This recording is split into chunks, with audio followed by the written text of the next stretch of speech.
isip usa ka amahan. Importante nga anaa ug labot sa tanan nga aspeto sa kinabuhi sa imong asawa ug syempre sa imong anak. Kinisab naglakip sa paghatag og emosyonal nga suporta samtang ginaagihan ang kahintang sa pagpanganak.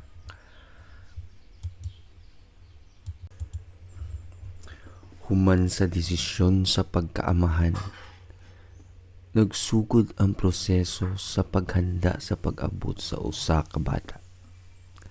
Kini naglakip sa tanan gikan sa pagpili sa usa ka ngalan hantud sa paghimo sa usa ka luwas ug komportableng palibot sa balay alang sa bata. Apan bisan pa sa kahimtang, ang desisyon sa pagkaamahan usa ka bag-ong kinabuhi ug dili kini dapat pagsamok-samok. Kinahanglan kini og dakong konsiderasyon ug sakripisyo uban sa paghatag og kahigayunan sa uban sa tunga sa personal nga mga panginahanglanon. So lalo man ako Bisaya lalo mo kita na Bisaya. So mag-normal na lang ta na Bisaya. So karon kinahanglan na to i-process ang mga papers sa syempre sa kuwang gwapang asawa o sa kuwang mabutay nga anak, new baby. Excited ko guys. Pero karon kinahanglan ako ni mao na ni dili na magsugod ang sakripisyo. Kinahanglan nimo magpa-photocopy sa mga requirements kay kinahanglan ni para sa ato ang medical records. Para syempre na-record ang bata o syempre imong asawa, di ba? So karon before ni siya mahitabo, kinahanglan before pa sa nabuntis pa imong asawa, kinahanglan na ka maginahinay og ipon. Mangandam ka ba? Kay wala ka kabalo pila ang magasto nimo. Kay kung dili ka ready financially na dili ka gawas imong mga imong anak o imong asawa sa ospital, okay ra nimo. Dili sila manggawas, dito la sila, lain po kayo no. So kinahanglan syempre iulit yun na nimo balay, di ba? So karon kinahanglan ako mag-process balag ulan-ulan guys, pero need yun ako mo sacrifice kay masking kapoy pero laban lang. So mo na ni siya giyag-giyag na to atong alkansya guys, kay para mao ni atong gamiton sa mga gasto unon sa pagpanganak. Og ang kana kong kauban diha nga bata kay mao na siya si Adam. Mao na siya ang una og kining gipangandaman namo kay ang iyang manghud nga moabutay. So karon ihap-ihap mi ang among silsilyo ni abot og 1 million. Wala kampante ra ko kung pilay gasto ko, no worries. Thank you Lord for providing our needs, and syempre una na ako ni tanan para mahumanag process, di ba?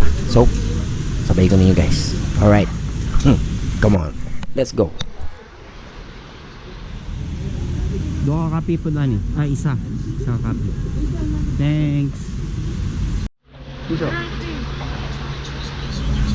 Lucy. Alright. Yeah. Thank you.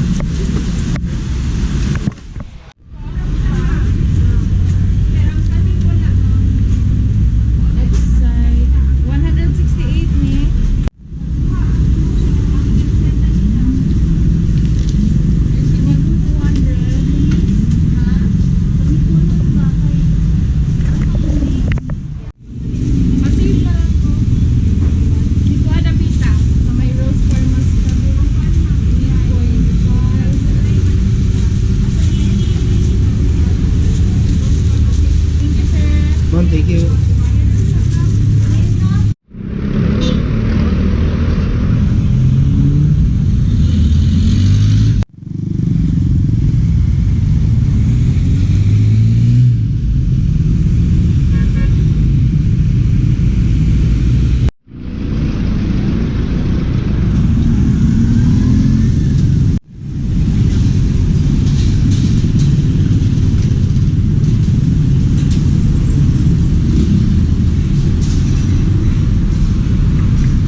Now,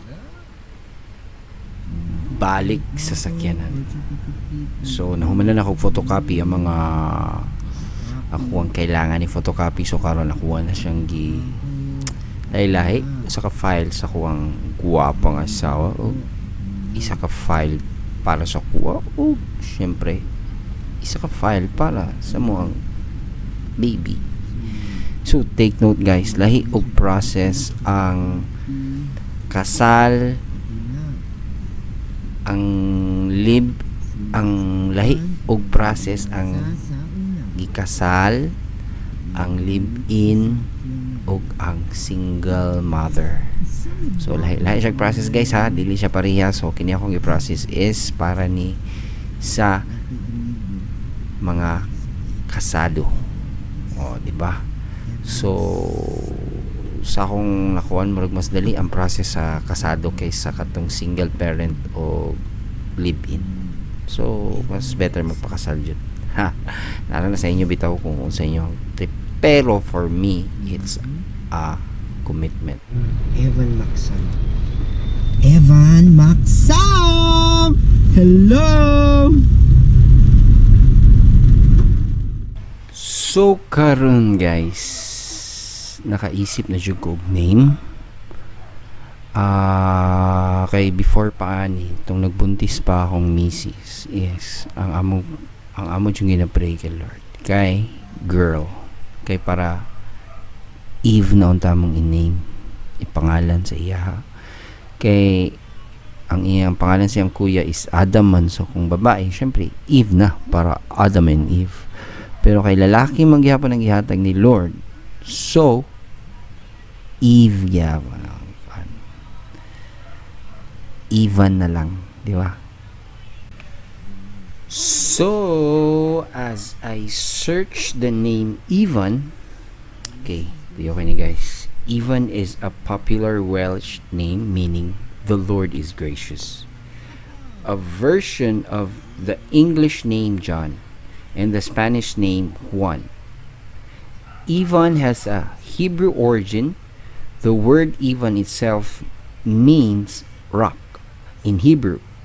Ivan is also the shortened version of the Greek names Evangelus, meaning good messenger, and Evander, meaning good man.